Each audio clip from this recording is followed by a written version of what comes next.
You need to move, Staff Sergeant Martinez said coldly to the woman with the prosthetic leg. This memorial is for actual veterans, not people collecting sympathy. The woman looked up at him with an expression he couldn't quite place, not anger, not hurt, something deeper. I understand, she said quietly, turning to leave. That phrase. And why did her face make his heart race with something that felt like panic? 2 sleepless nights later, the memory finally surfaced.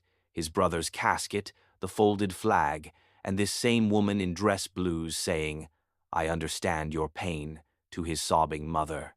For more powerful videos about our military heroes, please take a moment to subscribe to the channel. Your support helps us continue to tell these important stories. Staff Sergeant David Martinez, 29 years old, stood at attention near the memorial at Camp Pendleton, his Marine Corps dress uniform immaculate, his bearing sharp, his expression carefully neutral. It was Veterans Day, and the base was holding a memorial ceremony for fallen service members. David attended every year, not because he wanted to, but because he felt he had to. Because 3 years ago, his younger brother, Lance Corporal Alex Martinez, had been killed in action in Afghanistan, 21 years old, his whole life ahead of him, gone in an instant when an IED detonated beneath his convoy. David had been serving his second deployment when he'd gotten the news, had flown home for the funeral in a fog of grief and guilt. Guilt that he'd survived when his baby brother hadn't, guilt that he hadn't been there to protect him, guilt that Alex had enlisted because David had made the Marines look heroic and exciting and noble. In the 3 years since, David had built a wall around his grief, had thrown himself into his career, into training junior Marines, into being the perfect NCO who never showed weakness or vulnerability. He'd become harder, colder, more critical of anyone who didn't meet his impossible standards.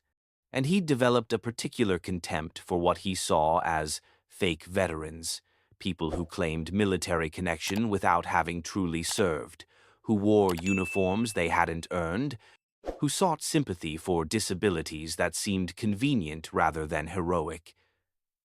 Which is why the woman standing near the front of the memorial gathering bothered him so much. She was young, maybe late 20s, with long black hair pulled back in a neat bun. She wore a Marine Corps jacket over civilian clothes, and her left leg, clearly visible below her shorts, was an advanced prosthetic. She stood with military bearing, her posture perfect, her expression solemn as she listened to the ceremony. But something about her presence irritated David in a way he couldn't quite articulate. Maybe it was the way she stood so close to the front, as if she belonged with the actual veterans. Maybe it was the prosthetic leg that looked too clean, too new, like something acquired for show rather than earned through service. Or maybe it was something deeper, something about her face that made him uncomfortable in a way he didn't want to examine. As the ceremony concluded and people began to disperse, David found himself walking toward the woman. He didn't know why, didn't have a plan. Just felt compelled to confront whatever it was about her that bothered him so much. You need to move, he said, his voice cold and authoritative. This memorial is for actual veterans, not people collecting sympathy. The woman turned to face him fully, and David got his first clear look at her face. Asian features, maybe Chinese or Korean. Dark eyes that held something he couldn't quite place, not anger at his rudeness, not hurt at his accusation, but something deeper. Something that looked almost like sadness mixed with recognition. I understand, she said quietly, her voice carrying a strange calmness that should have been out of place given his hostility. She turned to leave, moving with practiced ease on her prosthetic leg, and David should have felt satisfied, should have felt like he'd protected the sanctity of the memorial from someone who didn't belong. Instead, he felt unsettled, disturbed, like he'd just made a terrible mistake without understanding why. That phrase, I understand, why did it echo in his head? Why did her voice sound familiar in a way that made his chest tight? And why did her face, those dark eyes, that solemn expression, make his heart race with something that felt uncomfortably like panic? David tried to push the encounter out of his mind, tried to return to his normal duties, his normal routine. But that woman's face kept appearing in his thoughts, unbidden and unexplained. 2 days later, David still couldn't sleep. Every time he closed his eyes, he saw her face, heard her voice saying, "I understand," with that particular tone that suggested she genuinely did understand something profound. On the third night, unable to rest, David found himself pulling out the box he kept hidden in his closet, the box he never opened, the box that contained his brother's personal effects, the funeral program, the condolence letters, and the photographs from that terrible day. David hadn't looked at these photos in 3 years, had taken them only because his mother had been too distraught to hold a camera, and someone needed to document the military honors being rendered to Alex. He spread the photos across his living room floor, his hands shaking slightly. Alex's casket, draped in an American flag, the honor guard standing at attention, the Marine Corps band playing, family members crying, David himself in his dress blues, face frozen in shock, and then a series of photos from the flag-folding ceremony. 7 Marines in dress blues performing the precise, ritualistic folding of the flag that had covered Alex's casket.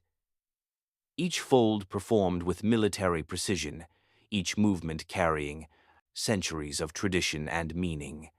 David's breath caught as he looked closer at one of the Marines in the honor guard, a young woman, Asian features, her face solemn and professional as she performed the sacred duty of folding the flag. Her uniform was perfect, her movements precise, her expression carrying the weight of what she was doing. And in one photo, taken just after the flag had been folded and presented to David's mother, the woman's face showed something else. Not just professional solemnity, but genuine emotion. Tears visible in her eyes even as she maintained her military bearing. David grabbed another photo. This one showed the woman kneeling beside his mother, both of them crying, the folded flag held between them. He remembered now. Remembered through the fog of grief that had consumed him that day. The female Marine who'd been part of the honor guard, who'd performed every ritual with such care and precision, who'd stayed after the ceremony to talk to his mother, to his family, to David himself. What had she said? David strained to remember through the haze of 3 years. "I understand your pain." That phrase, the same phrase she'd said 2 days ago when he'd told her to leave the memorial. "I understand." David's hands were shaking so badly he dropped the photograph, because now he recognized her face, recognized those dark eyes, that solemn expression, that voice that had tried to offer comfort in the most painful moment of his life. Sergeant Isabella Chen, the Marine who'd helped bury his brother, the woman who'd knelt beside his sobbing mother and said words that couldn't possibly comfort but were said anyway because they were all anyone could offer. And 3 days ago, David had told her she didn't belong at a veterans memorial, had accused her of collecting sympathy, had treated her like she was less than nothing. The shame was overwhelming. David had spent 3 years building walls around his grief, had spent 3 years becoming harder and colder, had spent 3 years judging everyone around him for not meeting his impossible standards of what a real Marine should be. And in doing so, he'd become someone who could insult the woman who'd honored his brother's memory, who'd comforted his family, who'd performed one of the most sacred duties in military service with such grace and dignity. David grabbed his laptop and began searching for information about Isabella Chen, current duty station, contact information, anything that would help him find her and apologize for what he'd done. What he found made everything worse. Sergeant Isabella Chen had been medically retired from the Marine Corps 18 months ago. Before that, she'd served 6 years, primarily with the Marine Corps body bearers, the elite honor guard responsible for conducting military funerals at Arlington National Cemetery and other locations. She'd performed funeral honors for over 300 fallen service members, had folded flags for 300 families, had said the words, "On behalf of a grateful nation," 300 times to people experiencing the worst day of their lives. And then, during a training accident, she'd been struck by a vehicle, sustaining injuries that required the amputation of her left leg below the knee. The Marines who wrote about her online called her a legend, talked about how she'd made every family feel like their fallen service member was the most important person in the world, how she'd stayed late at funerals to comfort families, how she'd never, not once in 300 ceremonies, performed her duty with anything less than absolute reverence and care. David read tribute after tribute from families she'd helped, from fellow Marines who'd served with her, from commanders who praised her dedication and compassion. And then he read about how she'd struggled after her injury, how losing her leg had meant losing her position with the body bearers, how she'd been devastated not by the physical loss, but by the loss of purpose, the loss of the mission she'd considered sacred. The article mentioned that she now lived near Camp Pendleton, that she occasionally attended memorial ceremonies, that she still considered herself a Marine, even though her service had ended in a way she'd never wanted. David sat on his floor, surrounded by photos of his brother's funeral and articles about the woman he'd insulted, and felt more ashamed than he'd ever felt in his entire life. The next morning, David requested her contact information through official channels, explaining that she'd been part of his brother's funeral honors, and he wanted to thank her. He didn't mention what he'd done 3 days ago. Didn't mention that he needed to apologize more than he'd ever needed anything. The base liaison office provided an address. Isabella lived in a small apartment complex just off base, close enough to maintain her connection to the Marine community, but far enough to have privacy. David drove there that afternoon, not trusting himself to call first, knowing that if he gave himself time to think, he might lose his courage. When Isabella opened the door and saw David standing there in his civilian clothes, her expression went carefully neutral, not surprised, not angry, just guarded. "Staff Sergeant Martinez," she said quietly. "Can I help you?" "You remember my name," David said. It wasn't a question. "I remember every name," Isabella replied simply. "Every service member I've honored, every family member I've spoken to. Lance Corporal Alex Martinez, your brother. I remember." "But I didn't remember you," David said, his voice rough with shame. "Not until I looked at photos from his funeral. Not until I finally saw your face clearly and realized what I'd done 3 days ago." Isabella stepped back from the door. "Would you like to come in?" 2. Her apartment was small but carefully maintained. The walls were covered with photos, Isabella, in dress blues, honor guard, ceremonies, Marines she'd served with. A shadow box on the wall contained her medals and ribbons, including several humanitarian service awards and a Navy Commendation Medal. They sat on opposite ends of her couch, an awkward distance between them that reflected the weight of what needed to be said. "I'm sorry," David started, the words feeling inadequate even as he spoke them. "Isabella Sergeant Chen, I'm so sorry. What I said to you at the memorial, the way I treated you. There's no excuse. You honored my brother. You comforted my family. You performed one of the most sacred duties in our Corps. And I didn't recognize you. I didn't remember you. And I treated you like you were nothing." Isabella was quiet for a long moment. "You were in shock that day," she said finally. "At the funeral. Most family members are. I don't expect people to remember me. That's not why I did the job. But I should have remembered," David insisted. "You knelt beside my mother. You cried with her. You told her you understood her pain. How could I forget that?" Because you were grieving, Isabella replied gently. And grief makes us forget things, makes us see things differently, makes us build walls to protect ourselves from feeling too much. She looked at him with those dark eyes that held too much understanding. You've been building walls, haven't you, David, since Alex died, making yourself harder, colder, judging everyone around you because if you can find people who aren't good enough, people who don't deserve respect, then you don't have to feel the pain of losing someone who was so much better than all of them.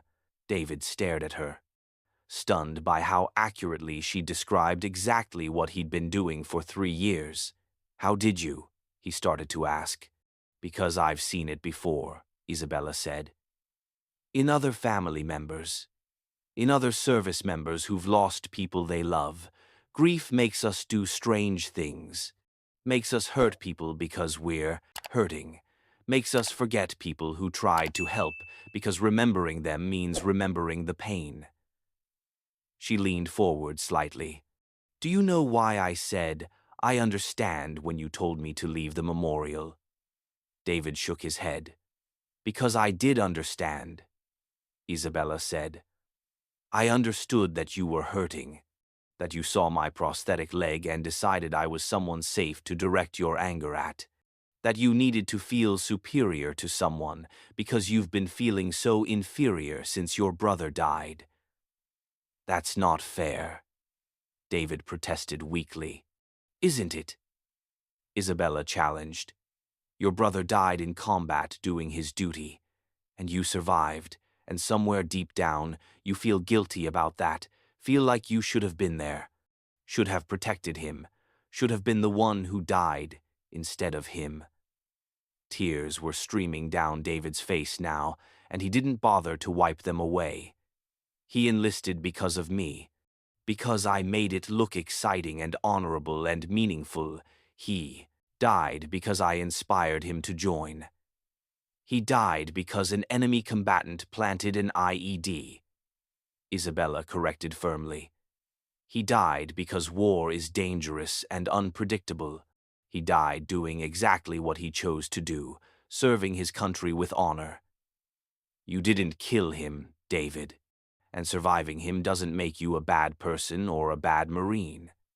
But I forgot you, David said, the person who honored him, who gave him the respect and dignity he deserved. I forgot you and I treated you like garbage. And now you remember, Isabella replied, and now you're here, apologizing, trying to make it right. That's what matters. Not the forgetting, but the remembering. Not the mistake, but the attempt to fix it. They sat in silence for a while, David processing everything Isabella had said, Isabella giving him the space to do so. Finally, David asked the question he'd been avoiding. What happened to your leg? The articles I read said it was a training accident. Isabella's expression tightened, slightly. It was stupid. Really. Nothing heroic. We were preparing for a ceremony, setting up equipment. A vehicle wasn't properly parked, rolled backward, pinned my leg against a wall, crushed it badly enough that they couldn't save it. That's how you lost your position with the body bearers, David said, understanding now. Not because you couldn't still serve, but because the physical requirements are very specific, Isabella confirmed. You have to be able to stand for hours in dress blues in all weather conditions. You have to be able to march in precise formation. You have to be able to lift and carry a flag-draped casket. A prosthetic leg, even an advanced one, can't meet those requirements reliably. She looked down at her prosthetic. Losing my leg was painful, but losing my purpose was worse.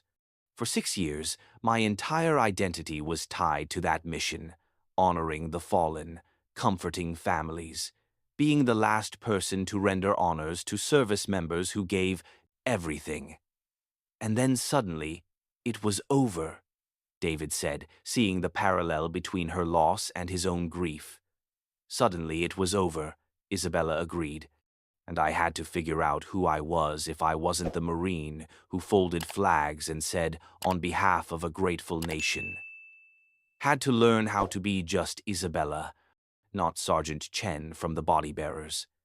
Have you figured it out? David asked. Isabella smiled sadly. Still working on it. I volunteer at the VA hospital. I counsel other wounded veterans. I attend memorial ceremonies because I need to stay connected to that mission somehow, but it's not the same as doing the job I loved. She met David's eyes. Just like you're still figuring out who you are now that Alex is gone. Still trying to understand how to be David Martinez without also being Alex Martinez's big brother. The insight hit David hard. She was right. He'd spent 3 years trying to be the perfect Marine, the perfect NCO, because he didn't know how to be anything else without Alex in the world. I don't know how to move forward, David admitted. I don't know how to stop being angry and hurt and lost.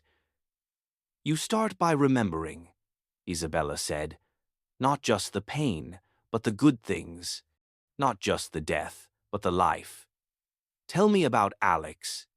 Tell me who he was before he became Lance Corporal Martinez. And David did. For the first time in 3 years, he talked about his brother not as a fallen service member but as a person. Talked about Alex's terrible jokes and his love of video games and the way he'd always wanted to be just like his big brother. Talked about the last conversation they'd had before Alex deployed, about the plans they'd made for when they both got home, about the future they'd never get to have. Isabella listened to everything, the way she'd listened to 300 families share their memories, and gave David what he needed most, someone who understood both the military service and the personal loss, someone who could hold space for his grief without trying to fix it or minimize it.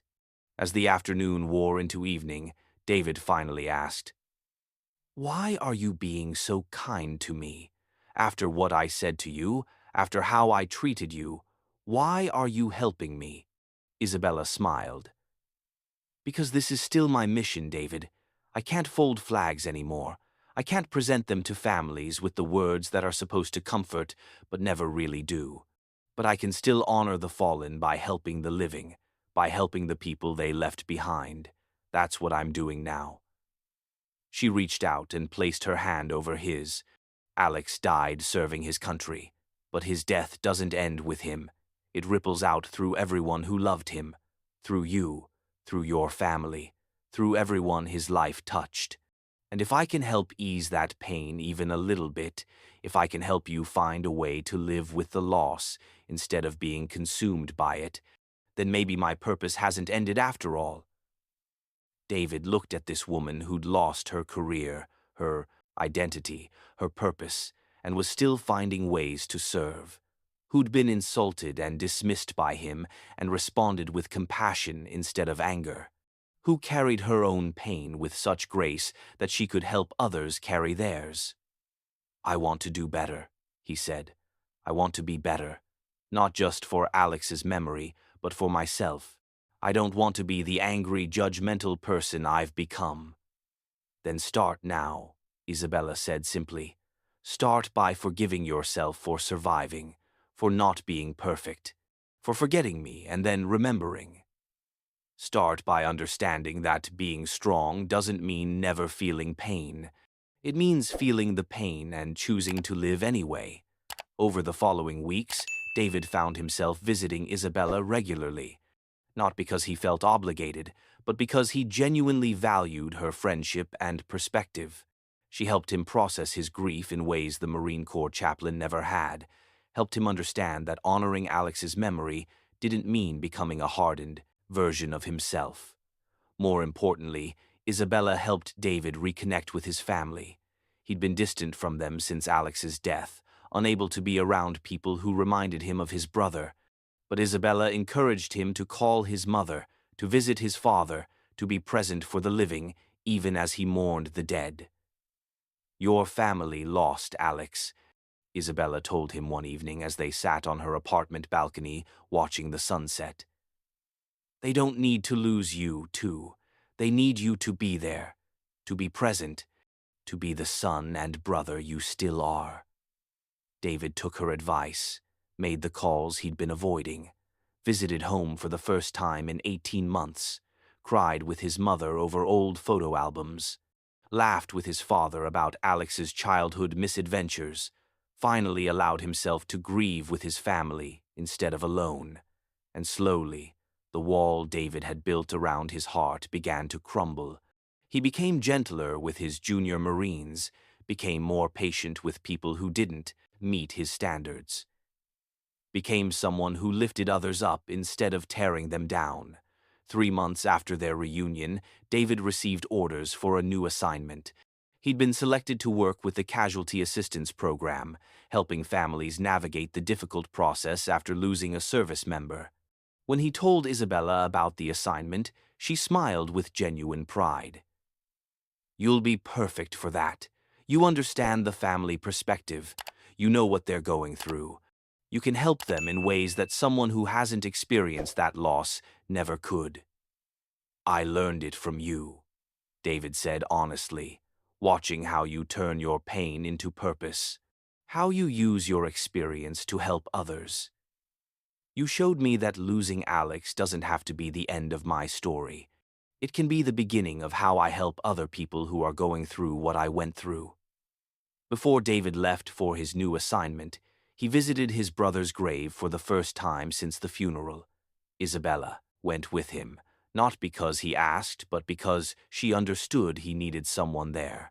They stood together at Alex's headstone, David in his dress uniform, Isabella in civilian clothes with her prosthetic leg visible. "I'm sorry, I forgot how to honor you," David said to his brother's grave. "I got so caught up in my own pain that I forgot you wouldn't want me to become bitter and angry. You'd want me to keep being the brother you looked up to, the Marine who inspired you, the person who tried to do good in the world." Isabella placed her hand on David's shoulder. "He knows, and he's proud of you. Not for being perfect, but for being real, for feeling the pain and choosing to grow from it instead of being destroyed by it." As they walked away from the grave, David stopped and turned to Isabella. "Thank you for everything, for honoring Alex, for being patient with me, for showing me that it's possible to lose everything and still find a way to serve." "You're welcome," Isabella said. "But David, you didn't lose everything. You lost your brother, which is a pain I can't imagine, but you still have your life, your career, your family, your ability to make a difference in the world.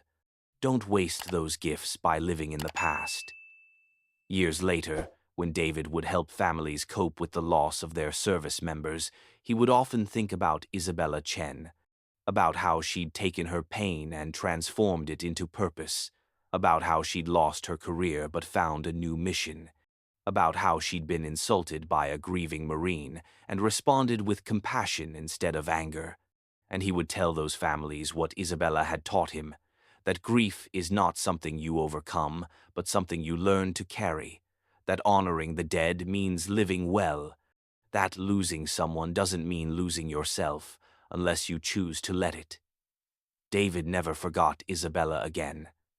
Couldn't forget her, even if he'd wanted to. She'd saved him not from physical danger, but from emotional destruction, had pulled him back from the edge of becoming someone his brother wouldn't recognize, had shown him that the most important mission wasn't the one you did in uniform, but the one you did with your life. And sometimes, late at night when the grief still hit hard, David would remember her words. "I understand." Not dismissive, not superficial, but genuine. Because she truly did understand what it meant to lose something irreplaceable and find a way to keep serving anyway. That understanding, that compassion, that willingness to help someone who'd hurt her, that was the real meaning of Semper Fidelis. Not just always faithful to the core, but always faithful to each other. Always faithful to the mission of helping fellow Marines, even when they didn't deserve it, even when they'd forgotten who you were, even when it would be easier to walk away. Isabella Chen had lived that motto more completely than anyone David had ever met, and by remembering her, by learning from her, by trying to emulate her grace and compassion, David had finally found a way to honor his brother's memory properly, not with anger or bitterness or impossible standards, but with service, with compassion, with the understanding that everyone is fighting their own battles, carrying their own pain, trying to find their own way forward. And sometimes, the greatest gift you can give someone is simply to say, "I understand," and mean it. To see their pain, acknowledge it, and help them carry it without judgment or expectation. That was what Isabella had done for David, and that was what David would spend the rest of his career doing for others, because that's what Marines do. They take care of their own. Even when their own have forgotten them, even when their own don't deserve it, even when it would be easier not to, always faithful, always serving, always remembering that the mission doesn't end when the uniform comes off. It just transforms into something deeper, something more personal, something more meaningful than any ceremony or medal could ever represent. Before you go, I want to hear from you. Have you ever forgotten someone who helped you during your darkest moment? Have you ever judged someone without knowing their story? Share your experience in the comments below. And if this story moved you, if it reminded you that the people we overlook might be the heroes we need most, hit that subscribe button, because everyone deserves to be remembered for their service. Everyone deserves compassion even when they don't show it, and sometimes the most important mission is simply being there for someone who's forgotten how to ask for help.